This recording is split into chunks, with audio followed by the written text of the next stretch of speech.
Hello and good afternoon or good morning.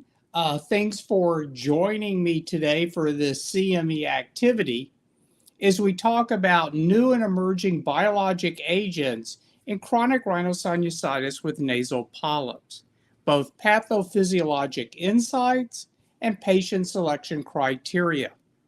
Let me let you know this is provided by Integrity Continuing Education. And this educational activity has been supported by an educational grant from GlaxoSmithKline.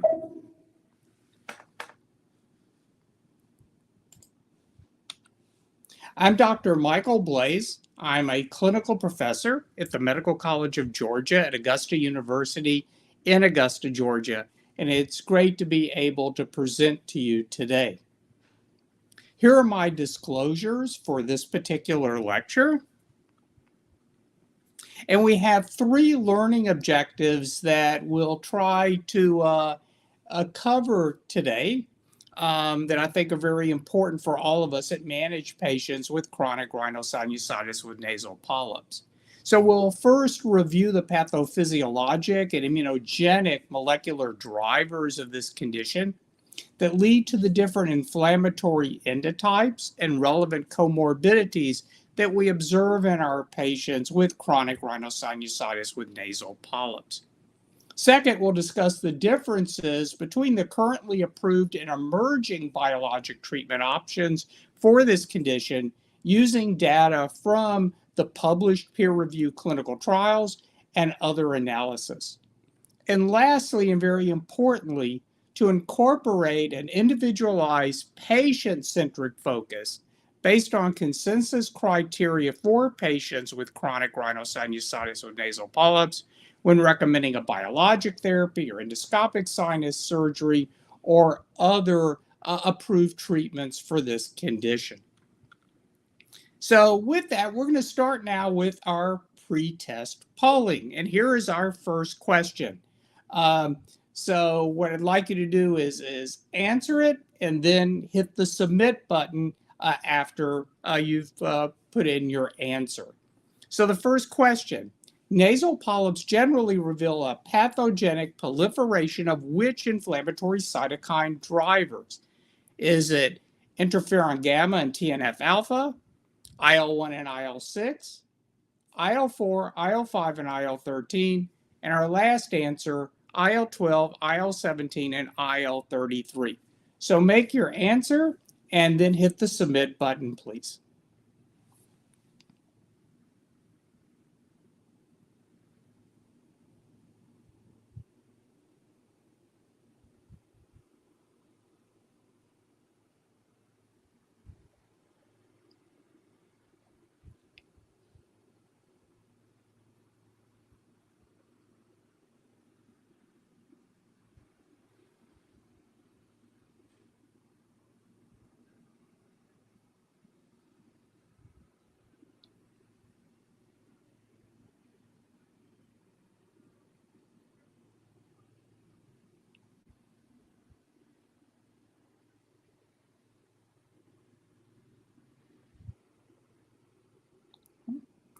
Let's go to the next question. While typically predominant in 50% of patients with chronic rhinosinusitis without nasal polyps, which of these cells are thought to also play a role in patients with severe type 2 chronic rhinosinusitis with nasal polyps? Is that eosinophils, neutrophils, CD8 positive T cells, or Th1 cells? Place your answer and then hit the submit button, please.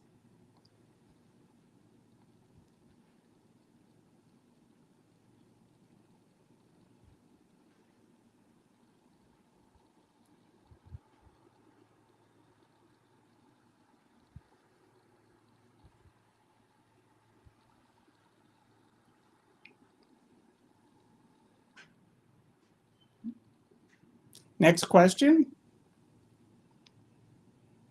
A 39-year-old woman presents with nasal polyps and a history of moderate asthma. Her blood eosinophil level is 302 cells per microliter, and her serum Ig level is 25 international units per milliliter. Which biologic would be most appropriate? Would it be mepolizumab, omalizumab, reslizumab, tezepelumab? Again, mark your answer and hit the submit button.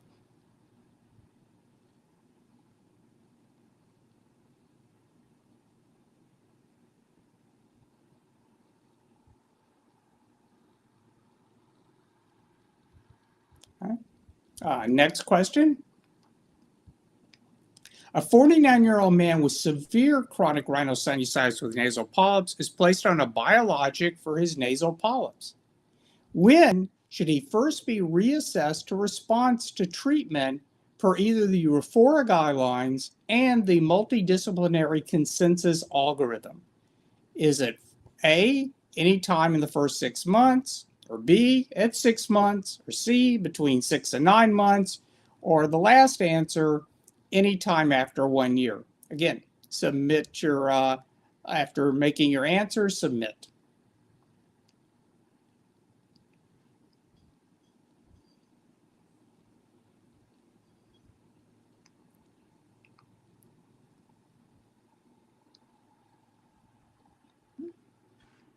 Okay, and next question.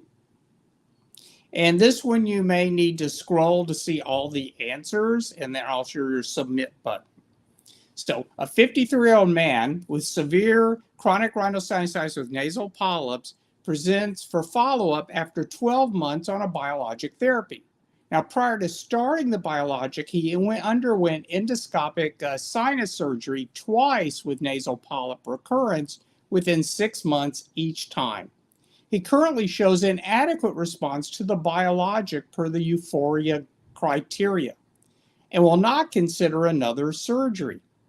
Now, what would be the most appropriate recommendation for this patient based on the EUFORA guidelines? Would it be switch to a different biologic, continue the biologic for another 3 months, consider fluticasone intranasal spray, or last answer, stop the biologic and go back to medical management? Again, you might need to scroll to see all the answers and then hit the submit button.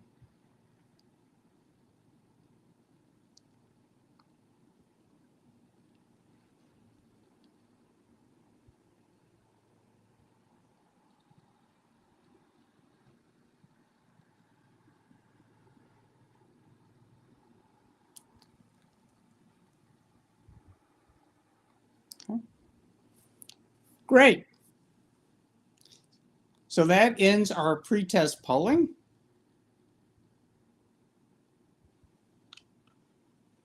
And now we'll start with an overview of chronic rhinosinusitis and chronic rhinosinusitis with nasal polyps. And I'm sure I don't need to tell anyone today that this is a very common condition in the patient population. In fact, CDC data suggests that almost 29 million Americans suffer with chronic rhinosinusitis, somewhere between 11 to 12% of the population. And this is not just a condition seen in the United States, but in fact, in prevalence studies worldwide have also shown just as high an incidence. And we can divide this into two different groups, the group with nasal polyps and the group without. Now, the group without nasal polyps makes up the majority of patients with chronic rhinosinusitis, about 80%, and that's predominantly seen in females over males. The other 20% is the group with nasal polyps, and in this group, it's primarily seen in the male population. Now, if we look at the cardinal symptoms of chronic rhinosinusitis, and this includes both with and without nasal polyps, we talk about nasal obstruction or congestion, nasal secretions, postnasal drip, loss of smell, which is one of the major ones we see in the patients with nasal polyps, and sinus pain and pressure, which tends to be more in the group without nasal polyps than the group without. Nevertheless, especially in the group with nasal polyps, it has a major impact on their health-related quality of life. It's been shown in numerous studies. Patients, because of the severe nasal blockage from the polyps, have a great deal of trouble sleeping at night. Therefore, they have very poor sleep, decreased REM sleep. And then this leads to the problems during the next day with daytime fatigue, inability to focus. They have decreased productivity. They have an increased rate of both absenteeism from work and presenteeism at work, where in fact presenteeism meaning that in fact the patient goes to work, but because of their symptomatology, they're just not as productive. And it's common for these patients to talk about the embarrassment and loss of confidence because of their problem. So here we see the diagnostic criteria. And I already mentioned the 4 cardinal symptoms. And to have chronic rhinosinusitis, either with or without nasal polyps, it has to have gone on for at least 12 weeks and have at least 2 of those 4 cardinal symptoms. And we need to have at least 1 abnormal objective criteria, either doing endoscopy, which looks for drainage or polyps, or a CT scan that will document significant inflammation of the paranasal sinuses. Now, so what is our standard of care therapy? And for a certain percentage of the population, some studies saying 30%, some saying higher, standard of care medical management will in fact control their condition with nasal polyps. And the gold standard to begin with are intranasal corticosteroids. Those are first-line therapy. We usually use twice the dose that we use in allergic rhinitis. We know patients tolerate this well, though they need to know how to spray it correctly, not against the septum, because you can see nasal bleeding. Hand in hand with the intranasal corticosteroids, we usually have patients do nasal saline irrigations. Studies have shown that can also benefit patients, especially if they're in high volume. Some studies have suggested hypertonic saline may work somewhat better than normal saline. And then some physicians may use off-label nasal steroid irrigation, as there are no approved nasal steroid drops or irrigation types of intranasal steroids approved in the United States as they are in Europe and other countries. Some physicians may use off-label, say, budesonide respules for patients to drip down into their nose, back to their sinuses, and some patients may get increased relief that way. And then we have oral corticosteroids, and many times we'll do what are called medical polypectomies on the patients. We'll give them a burst of oral corticosteroids to help relieve that severe blockage and improve their problems associated with loss of smell. We know, though, that corticosteroids can have significant side effects, both short-term, things like increased risk of sepsis and fractures. But our big concern is always those long-term problems. And we have to realize that patients can get long-term side effects from oral corticosteroids, even if they're not taking them daily or every other day. In fact, numerous studies in asthma now have shown frequent steroid bursts, as many as just as few as 5 over, say, a 7 to 8 year period, in fact, can lead to things like osteoporosis and problems associated with depression, anxiety, and type 2 diabetes and weight gain.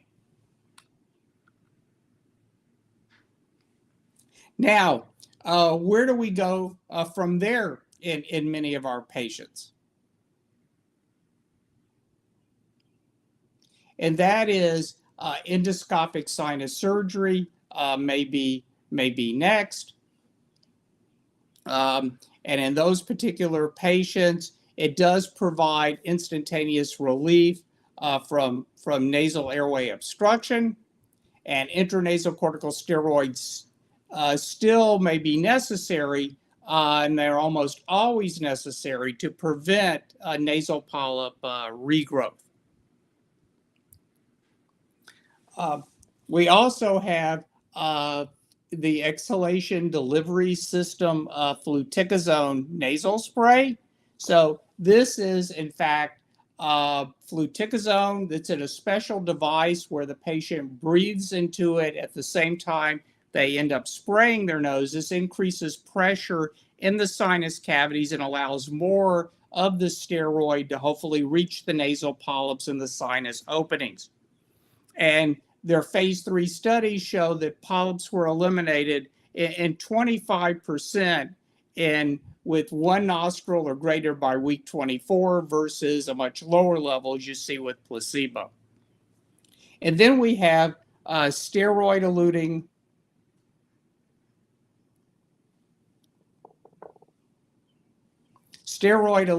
implantable stents, which deliver mometasone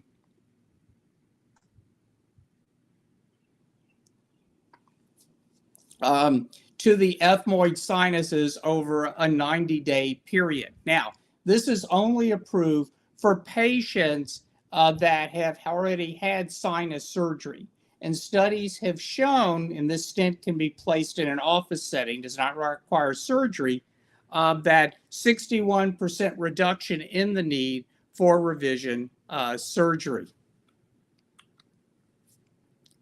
So we talked about standard of care therapy with nasal irrigation, intranasal corticosteroids, and a short-term burst of oral corticosteroids. And from the Galen Group, which is the Global Allergy and Asthma European Network, so it's made up of large groups of ENT physicians throughout Europe, they found that about 46% of patients, so almost half, still required surgery, that they failed, in fact, standard of care therapy. And the other thing that's been shown in several studies that many of these patients that go through a nasal polyp surgery, in fact, definitely have a recurrence of their polyps, in many cases, even if they use intranasal corticosteroids. And so many of these patients will require revision surgery. Studies out of both the UK and Europe have shown patients that have required multiple surgeries over a 12 to 20 year period. So we have to remember that. So let's look at inflammation and immunologic drivers, pathophysiology of chronic rhinosinusitis with nasal polyps. So here we're looking at the inflammatory endotypes in chronic rhinosinusitis with nasal polyps. First, we have the type 2 group, and we're all familiar with these cells, the eosinophils, the Th2 cells, the mast cells, and the primary cytokines that drive the inflammatory endotype. We know that it's this group, again, in both the Caucasian and African American population with type 2 inflammation that have the nasal polyps, asthma, the loss or decreased sense of smell. These patients don't have as much cough or pus or pain of their sinuses. And then we have two other inflammatory endotypes that we need to be familiar with. The first one we used to call type 1, which is driven by Th1 cells and NK cells, and the cytokines are interferon gamma and IL-12. This makes up the majority of patients with chronic rhinosinusitis without nasal polyps. They have a lot of purulent drainage. They're the ones with the cough and the pain. And as we mentioned previously, it's much higher in female than in males. And then our last group is what we used to call type 3. And this is primarily neutrophil driven with IL-17 and IL-22. Now, this makes up a smaller amount of the patients without nasal polyps. It also makes up the majority of patients with polyps that are of Asian descent. So if you're seeing patients with Asian descent with nasal polyps, they may have more of this non-type 2, old type 3 condition. So let's look at the immunogenic driven inflammation in chronic rhinosinusitis with nasal polyps. So we have the epithelial barrier activation dysfunction, and we've learned a great deal that the epithelium is not just sitting there, but in fact is very important as far as inflammation. And we know that there are abnormalities with the tight junctions that bind the epithelial cells together. We see problems with one of these being flagrant, but there are also others that are involved. And this will allow like allergens and bacterial antigens and viral particles more likely to penetrate the epithelium. This can also lead to activation of the epithelium with the release of epithelium alarmins. And they also can drive Th2 inflammation. So hopefully you're familiar with the allergic pathway, again, the importance of the Th2 cell and release of cytokines IL-4 and IL-13, which in fact affect the B cell binding to the IL-4 or alpha receptor, leading to that B cell becoming a plasma cell, memory B cell, that produces IgE to whatever the particular allergen is. Not uncommonly in chronic rhinosinusitis with nasal polyps, it may be a Staph aureus, a super antigen. Now, that IgE then binds to receptors on the mast cell and basophil, and when they're re-exposed to that antigen, those cells, primarily the mast cells, explode, release different chemical mediators, histamine, leukotrienes, prostaglandins, and others. And we also get a positive feedback of IL-4, IL-5, and IL-13. We also have, very importantly here, eosinophilic inflammation. And a great deal of this is driven first by IL-5, which in the bone marrow leads stem cells to become eosinophils. And it's also very important for survival of eosinophils through the circulation. Now, once the eosinophils get to the target site, here we're talking about the sinuses, then in fact, it leads to upregulation by IL-4, IL-5, and IL-13 of adhesion molecules, and this leads to chemotaxis of these eosinophils here into the sinuses. And very importantly, we're understanding a lot now about what IL-13 does. And on the epithelial cells, it leads to increased mucus plugging, it leads to goblet cell hyperplasia, and has a major effect on fibroblasts with the production of collagen, which can also contribute, as with other factors, to polyp formation. Now, very importantly, a very interesting paper was published several months ago by Delamar in the Journal of Allergy and Clinical Immunology, looking at the overlap between type 2 and non-type 2 and inflammatory conditions. And I think all of us realize is that it's never black and white, but there's always a gray or overlap area, and that many patients have a mixed inflammatory pattern. And in fact, we know up to half the patients that in fact do not have nasal polyps with their chronic rhinosinusitis, in fact, have some type 2 inflammation. We see eosinophils. And in fact, about a quarter of the patients, again, this will be the Caucasian, African American, Western areas with polyps, in fact, have a mixed inflammatory pattern. And in fact, patients with severe chronic rhinosinusitis with nasal polyps very commonly have both eosinophils and neutrophils involved in the pathogenesis of their condition. And this, again, from the Delamar paper, and I'm not going to go through the whole thing here, but the key point that I wanted to come across with you is you have this mixed inflammation in severe type 2 chronic rhinosinusitis with nasal polyps, with both eosinophilic and neutrophilic inflammation. So let's look at a couple of case studies. So the first one here is Angela. She's a 41-year-old woman. She was diagnosed with chronic rhinosinusitis with nasal polyps 2 years ago. She underwent endoscopic sinus surgery, but unfortunately, like many patients we've mentioned, the polyps returned. She had allergy tests which were negative. She has been diagnosed with asthma, though we don't know what medication she's on right now or how good her control is, but she does have a very high blood eosinophil count of 600 cells per microliter. Her total IgE, though, is in the low range, 25 international units per mil, and her FEV1 is borderline normal. It's 70%.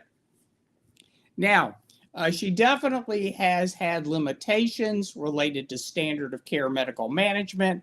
Again, she's had endoscopic sinus surgery, and as we've already mentioned here in the bullets, it's not uncommon for these problems to occur. So with her having asthma and the nasal polyps, she definitely has a type 2 inflammatory condition. Now let's look here at Jason.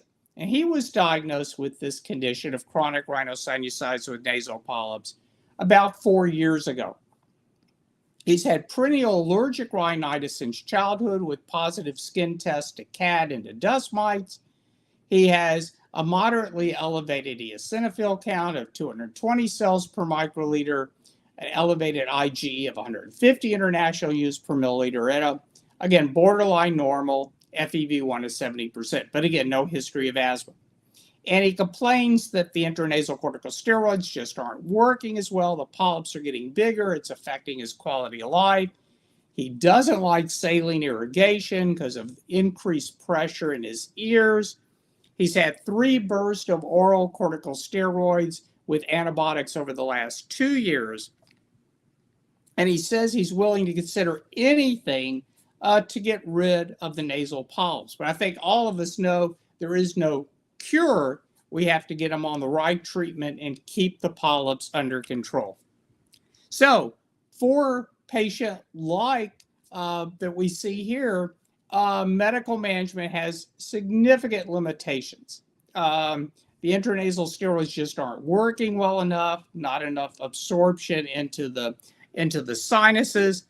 He doesn't like saline irrigation, severe ear pressure, and again, multiple bursts of oral corticosteroids, as we've talked about, can lead to significant long-term side effects. So we move on now and talk about biologics, the immunogenic-based interventions for our patients with chronic rhinosinusitis with nasal polyps.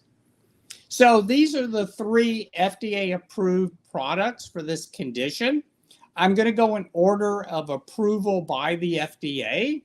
So first approved was Dupilumab, which blocks IL-4 and IL-13 by blocking the IL-4 or alpha receptor. And it was approved for add-on maintenance for adults with uncontrolled chronic rhinosinusitis nasal polyps. You can see the dosing here. These are all subcutaneous injections for Dupilumab every 2 weeks. There were 2 phase 3 studies, and we'll go over the data in just a minute.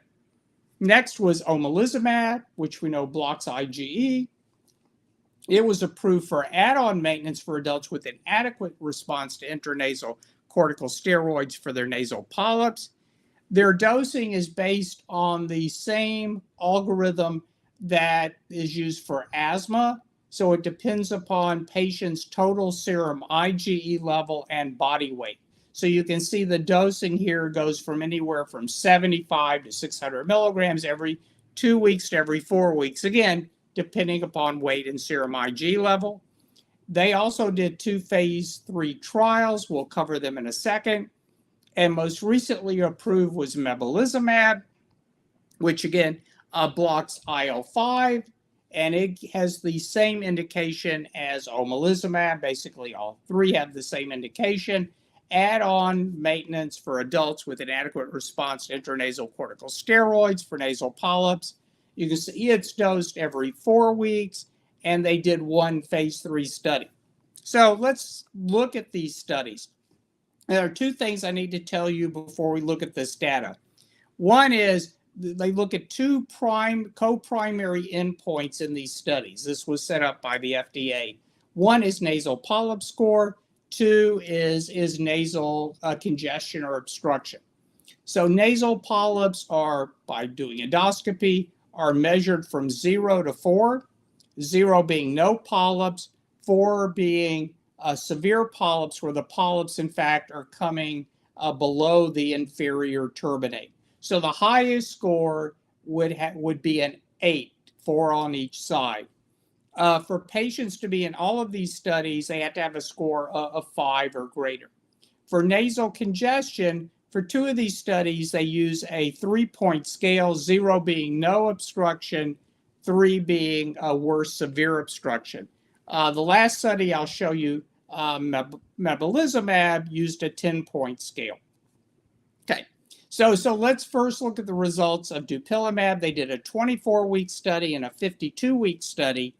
And in both of these, at their endpoint, they showed significant decrease in nasal polyp score. In fact, with Dupilumab, there was greater than a 2-point difference out of that 8-point scale in 46% of the patients with Dupilumab and 1 to 5% with placebo, depending on what study you looked at.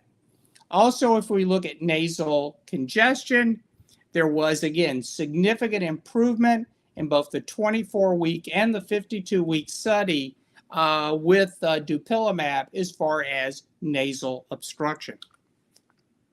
Now, what about the need for oral corticosteroids or surgery during the 52-week period? And this is a pooled analysis of their 2 phase 3 studies. And what you'll see here, about 12.5% of the patients with Dupilumab either required a steroid burst or surgery, versus a placebo group, which was 41.8%, and you can see this was highly statistically significant. Now, what about safety? And the good news is, and I'll show you this with all the biologics, they all have a very good safety record. And you can see here for Dupilumab in its 2 phase 3 studies, nasal pharyngitis was the most common, but you'll notice it was just as high in placebo. You'll also notice here nasal polyps in the placebo group compared to Dupilumab. Again, not surprising, the placebo group getting worse. And you see the same type of thing because some of these patients, in fact, had asthma. Now let's move on to Omalizumab. And they did 2 phase 3 studies, but both of theirs were 24 weeks in duration. And if we look at the response here with Omalizumab, again, we see a significant improvement in the nasal polyp score. Basically, in polyp 1, about a 1.14 point improvement. In polyp 2, it was about 0.59, and both, in fact, were statistically significant. Also, again, we're using the 3-point scale for nasal congestion. And for both polyp 1 and polyp 2, you can see here that, in fact, there was, again, significant improvement in nasal congestion. So, again, they also showed significant effect in both their primary outcome measures. And what about safety? Again, we've been using Omalizumab now for, 15, 16 years? I may even be off. It may be longer than that now. Nevertheless, you can see here side effects were rare. The worst you can see was asthma exacerbation, again, more in the placebo group again. And we also see nasal pharyngitis. And the last agent that was approved by the FDA is Omalizumab.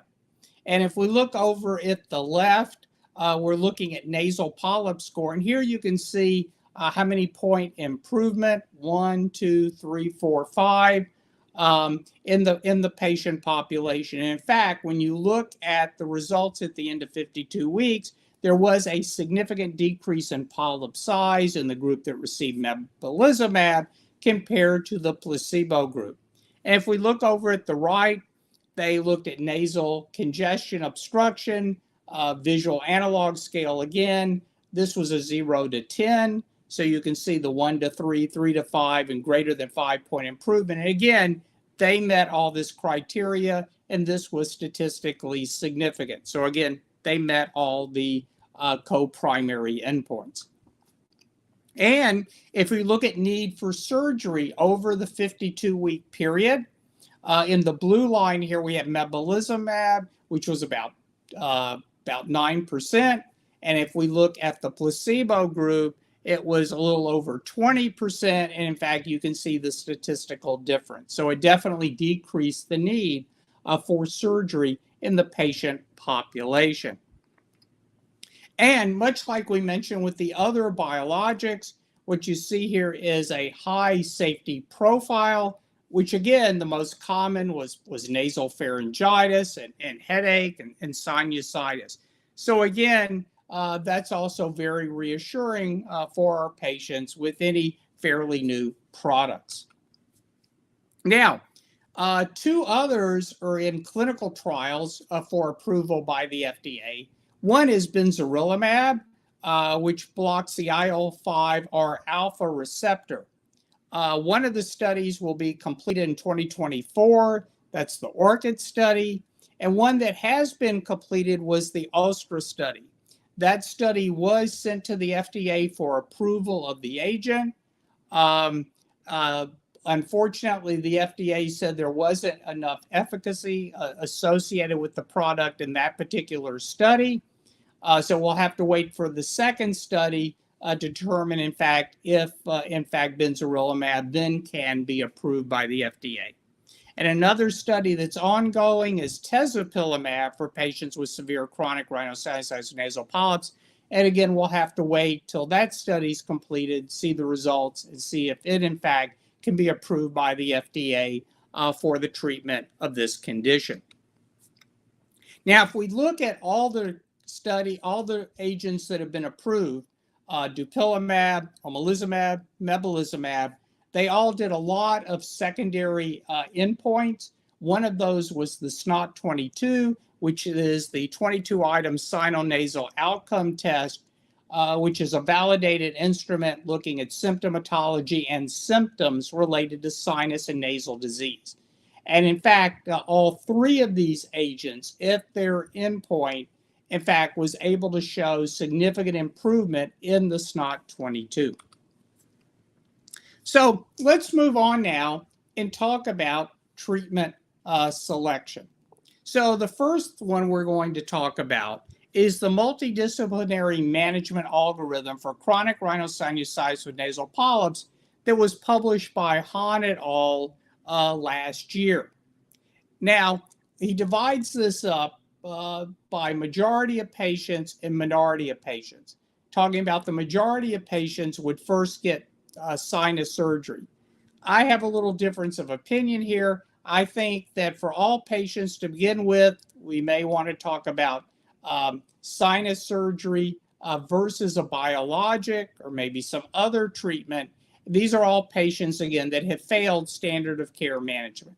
Nevertheless, if we look at the majority of patients as he has here, they get sinus surgery, they're followed up, and then if they have symptoms persist or they're not getting better clinically, then they talk about biologics, especially if they have comorbidities or revision sinus surgery, or if they have aspirin or NSAID, exacerbatory respiratory disease, they could be possibly desensitized to that, or the steroid sinus stent that we mentioned previously, or another burst of oral corticosteroids, and then see what happens.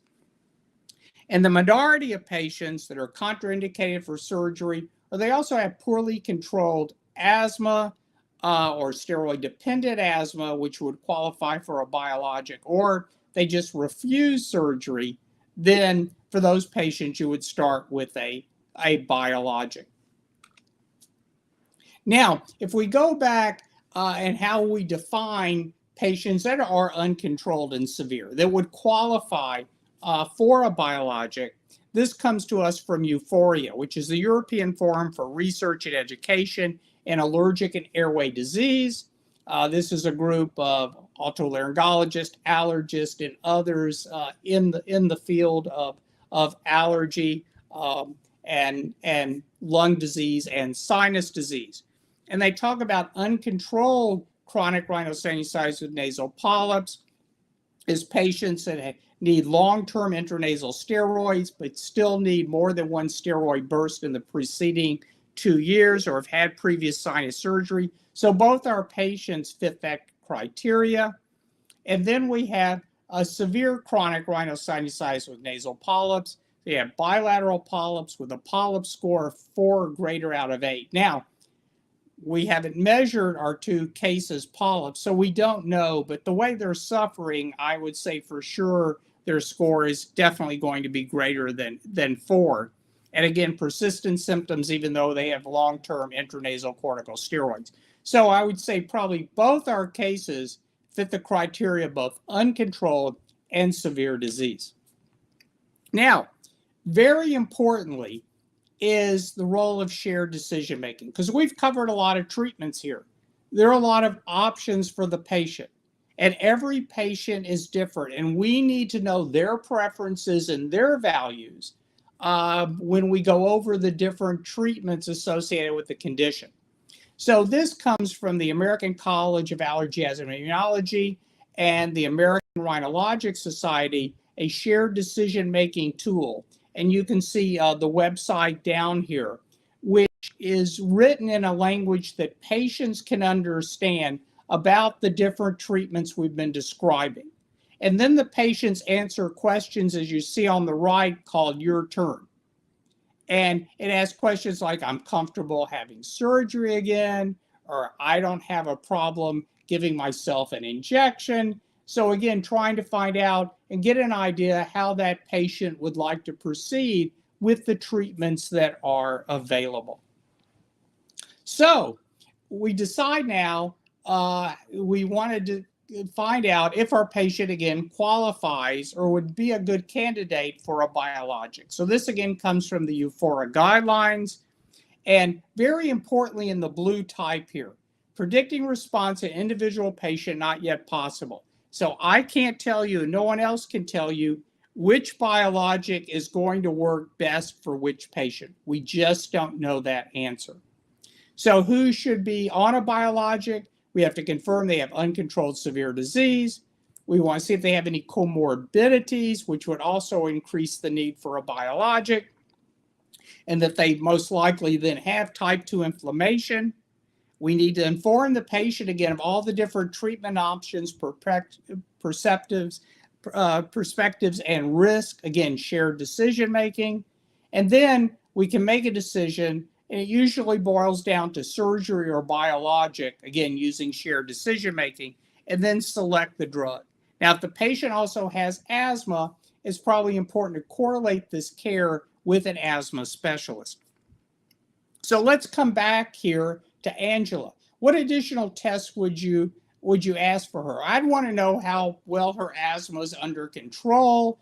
I want to repeat her spirometry, and definitely see, again, if a biologic makes sense to her.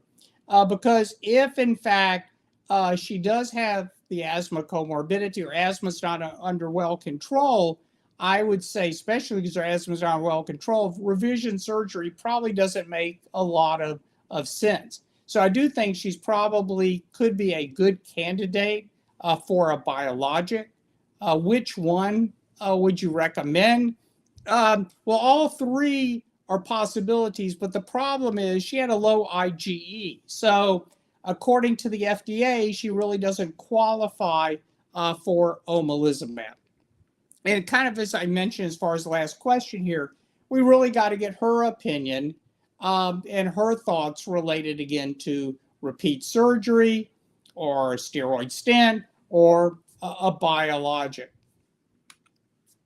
And then for Jason, what other tests? Well, again, I'd want to know if he really has asthma or not. So I want to do the proper testing of spirometry.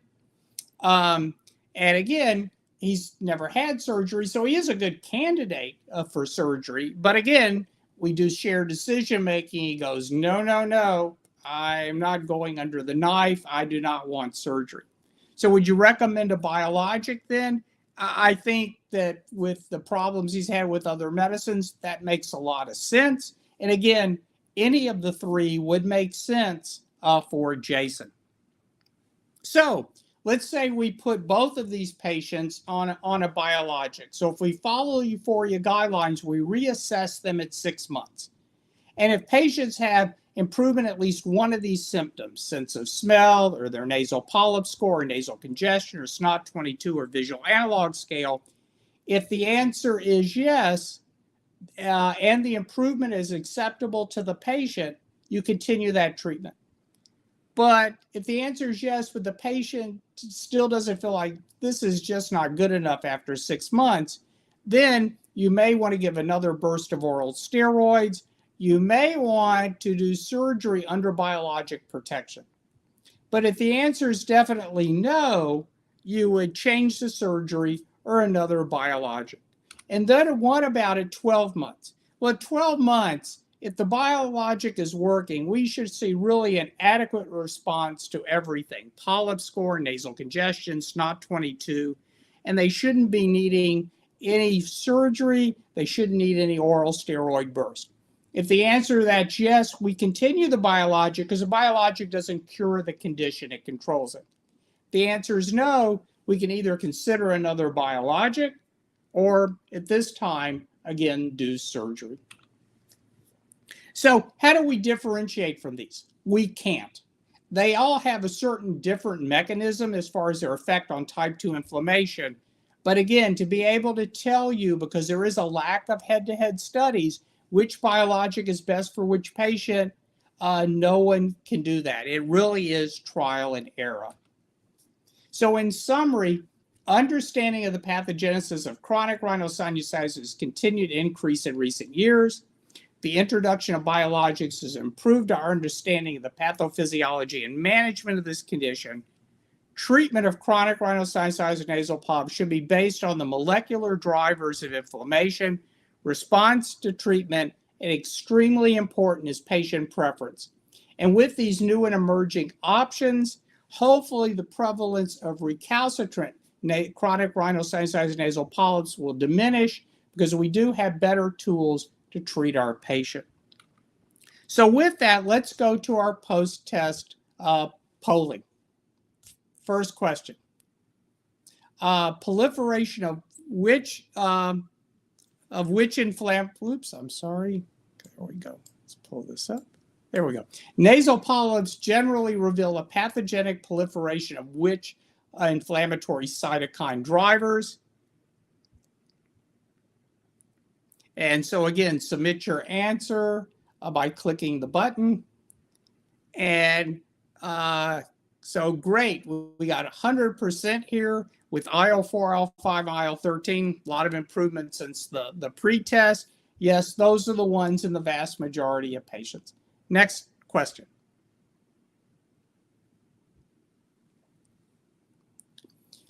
While typically predominant in 50% of patients with chronic rhinosinusitis without nasal polyps, which of these cells are thought to also play a role in patients with severe type 2 chronic rhinosinusitis with nasal polyps? Is it eosinophils, neutrophils, CD8 positive T cells, or Th1 cells?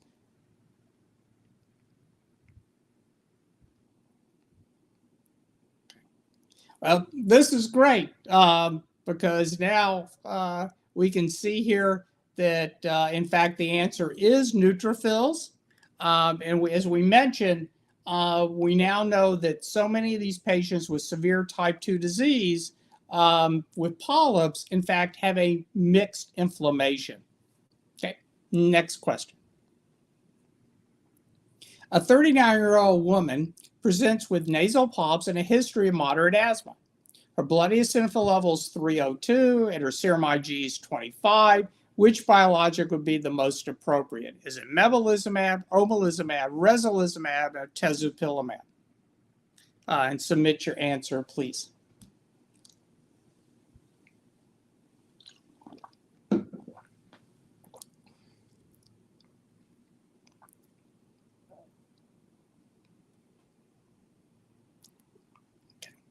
Well, in fact, two of the agents, Resolizumab and Dupilumab, are not approved by the FDA for the treatment of chronic rhinosinusitis with nasal polyps. Both Mepolizumab and Omalizumab are, but remember her serum IgE is 25. And so she doesn't fall within the algorithm by the FDA. She has to have a serum IgE level between 30 and 700. So the correct answer here would be mepolizumab. Next question. A 49-year-old man with severe chronic rhinosinusitis with nasal polyps is placed on a biologic for his nasal polyps. When should he first be reassessed for response to treatment by either the Euphoria guidelines or the multidisciplinary consensus guidelines or algorithm? The first answer is anytime in the first 6 months, at 6 months, between 6 and 9 months, or after 1 year. Your answer, please. Great. So people were paying attention. I always like that. That's great. It's 6 months. And I think that's a good time. I think that makes sense from the data we have that we should by then be seeing at least some improvement in our patient population. And our last question, a 53-year-old man with severe chronic rhinosinusitis with nasal polyps presents for follow-up after 12 months on biologic therapy. Prior to starting the biologic, he underwent endoscopic sinus surgery twice with the nasal polyp recurrence within 6 months each time. He currently shows an adequate response to the biologic per the Euphoria criteria and will not consider another surgery. So what would be the most appropriate recommendation for this patient using the Euphoria guidelines? Is it 1, switch to a different biologic, continue the biologic for another 3 months, consider fluticasone intranasal spray, or stop the biologic and go back to medical management? So your answer, please.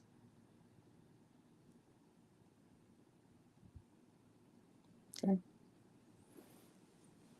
And in fact, if we follow these guidelines, and these are the guidelines that I follow, I think that we've given the person an adequate trial of the first biologic, doesn't want surgery, so we would definitely switch to a different biologic.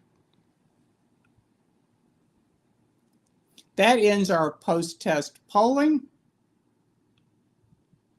And now we have our question and answer session.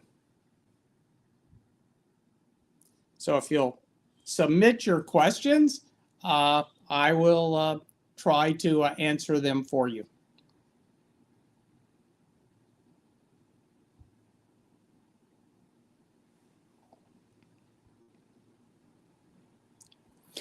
So how do I choose between the biologics for my patients? Okay. Well, like I said, all 3 of those biologics that are approved are excellent treatments. We've been using them a long time for asthma and other conditions. So there are a couple of things that may be important to the patient. One is how frequently they have to do the injection, and all of these can be basically injected at home. So would they prefer every 2 weeks, as some, or every 4 weeks, as others? And then I think really the deciding point here, and I would say 95% of patients, is in fact, again, what is covered by their insurance and what has the lowest copay. Because I can't tell them which is going to work best. So obviously, it's very important for me as the patient advocate to get them the best treatment, but also I have to understand the cost issue, because if the patient can't afford the treatment and doesn't take it, it doesn't matter how great it is. So it's very important to find out their insurance coverage and their copay, because I think in many cases that'll lead to the decision of which biologic we try first in a patient with chronic rhinosinusitis with nasal polyps.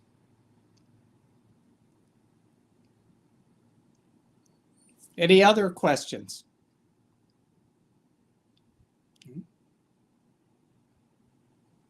What side effects should I tell patients to watch out for when using biologics? In general, again, as I mentioned, it's a very, high safety record with these agents. And the things that we see most commonly are the things that I already mentioned. I think that some patients do get some irritation from the injection. So, we always warn them about that. And the bottom line is there isn't anything that I can say, that, you have to really watch for closely.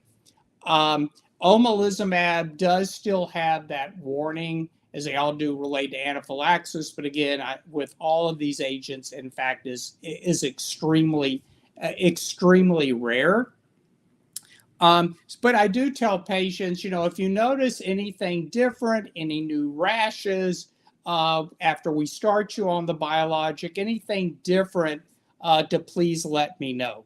But in general, I do tell them that these agents have a very good safety record, especially when I tell them that compared to all the, in many cases, steroid bursts that they've had and the list of side effects that's a mile long, I think they feel very reassured. But all treatments, and I think we do emphasize this with every patient, all treatments can have side effects. We know patients that have severe problems with things like aspirin and other products that are over the counter. So there is no 100% safe agent.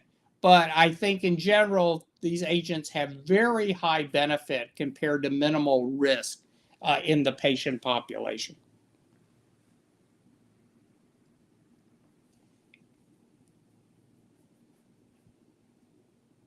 Any last questions?